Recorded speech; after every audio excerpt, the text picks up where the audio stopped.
په دارالعلوم دیوبند کې یو ځل اعلان وشو چې د طالبانو دا واشرومان ډېر ډک شوي دي، دا خالی کول غواړي.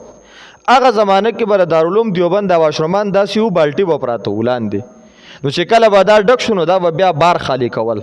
د هغې به خپل خادم و، په دغه ورځ خادم نه و، بیمار و یا بله څه مسله وه، نو طالبانو ته تکلیف و. نو چې اعلان وشو د شپې چې کوم طالب به دا خدمت وکړي، نو طالبانو کې څوک تیار نشو. استادانو دا خوښه نه کړه چې په یو طالب باندې دا خدمت باعث کی، ځکه دا د جامعې خدمت دی او که څوک یې په خوښه کوي ښه ده، که نه په یو طالب باندې دا خدمت باعث نشي ګرځولی چې ته به کوي. مجلس برخاست شو. سحر چې طالبان واشرومانو ته رالل، د واشرومانو صفایي شوې ده. په بله شپه بیا چې شپه تېره شوه، د واشرومانو صفایي بیا شوې ده. طالبان هم حیران دي چې دا صفایي څوک کوي. یو دوه درې طالبان پکې شرارتیان او هغوی ګورو چې دا د شپې دا طالبانو دا صفایي کوي څوک. نو دوی ورته شپې کېناستل په درېیمه شپه، نو یو کس رالی نقاب یې په مخ دی او دی رالی او دا بالټۍ اوچت که په سر او روان شو. د طالبانو ته تپوس کو ته څوک یې؟ جواب یې نه ورکړو. وی دا نقاب لرې که مخ راته وښایه، نه یې ورته ښودو. ډېر مینت یې ورته وکړو. دوی دا لاسونو نه ونیو، وی په زوره دې دا نقاب لرې کوو. نو هغه په زور مور کې ته هغه بالټۍ وغورځو، نو ټول بالټۍ پې کلټې شو، ټولې جامې ولا اسخا کړي. بیا چې دا نقاب لرې کړو، هغه د طالبانو د احادیثو استاد حسین احمد مدني رحمه الله چې روضې ته لاړې رسول الله مبارک سلام لا، نو د الله پیغمبر سلام له چې کله روضې ته راغله، نو پیغمبر علیه الصلاة والسلام د روضې نه ولا د سلام جواب ورکړ. حسین احمد مدني نقاب یې تر مخ نه لرې کو.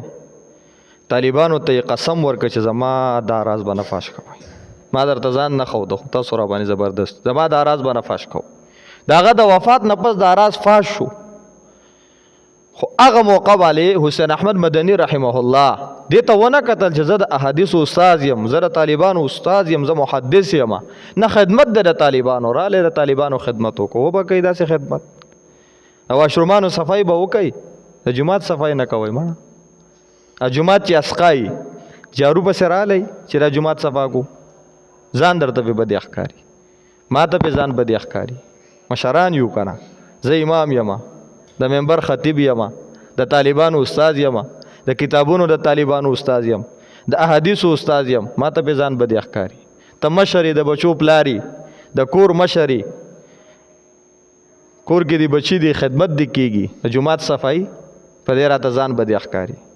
حسین احمد مدني رحمه الله د طالبانو لټرنګان صفا کړل، اعلان شوی.